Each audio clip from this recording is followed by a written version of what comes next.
What is GDP? GDP is the simplified form of gross domestic product. It is the monetary value of all finished goods and service products within a country in a given time period. Gross domestic product usually calculated on quarterly or yearly. Calculation of the GDP is C plus I plus G plus X. C is consumption, such as durable goods, non-durable goods and services. I is investment spending, such as non-residential, residential, and business inventory.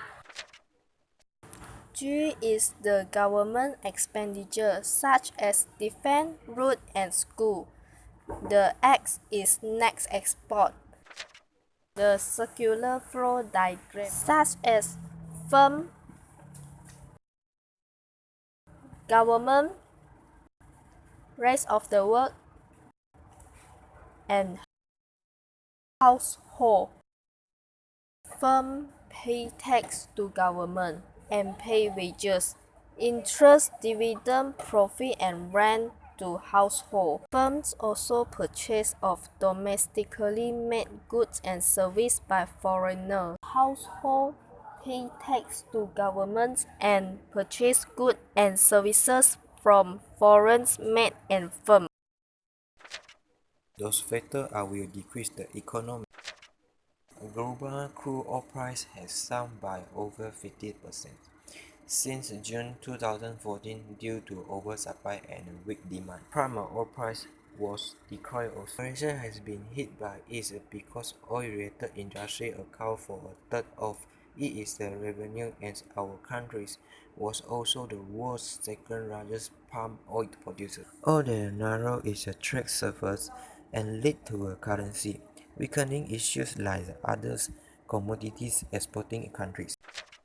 Foreign capital outflow was triggered by an impending interest rate hike in the US. Malaysia saw the outflow in equities and bonds reported to a total about US 8 billion. Analysis show that Malaysia is not the only country having to contend with these global economic challenges, but it has been hit particularly hard. The ringgit was getting lower values currency in Asia, having lost over 20% of its value against the US dollar over the past years. Until today, it is almost to 4.3 against the greenback. Malaysia's economy also aggravated discontent over the domestic economy policies that impact the cost of living. Recently, the issue has been discussed by society. If the government has said Malaysia's fundamentals are strong and the economy is on stable line, why they need to introduce the goods and services which increase to people burdens? It was reported that GDP has added 50% to 25% to a rise of a general item. Fed that sent Malaysia GDP down.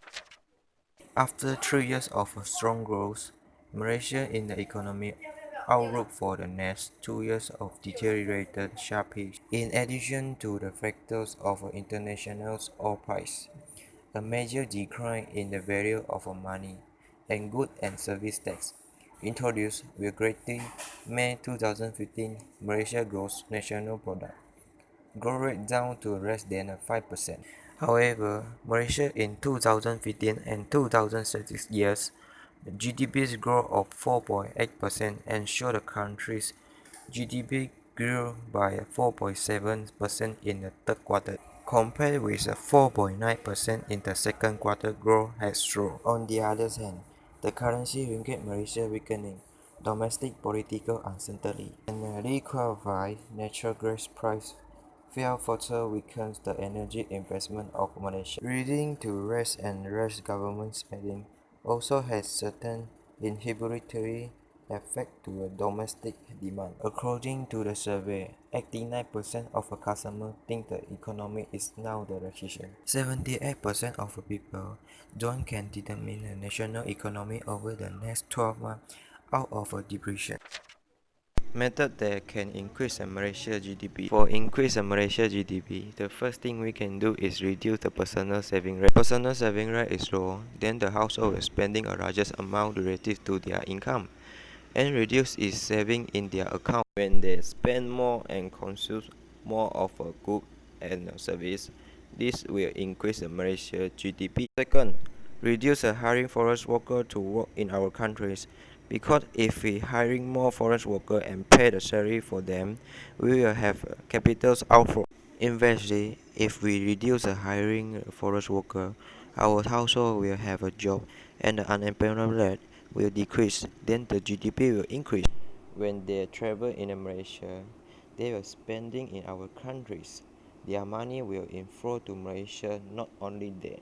We also can encourage our local people to travel and spending in our country. If they reduce to travel at a foreign country, will reduce Malaysia capital outflow and our Malaysia GDP will increase. Lastly, development of tourism will attract more foreign tourists to travel in Malaysia.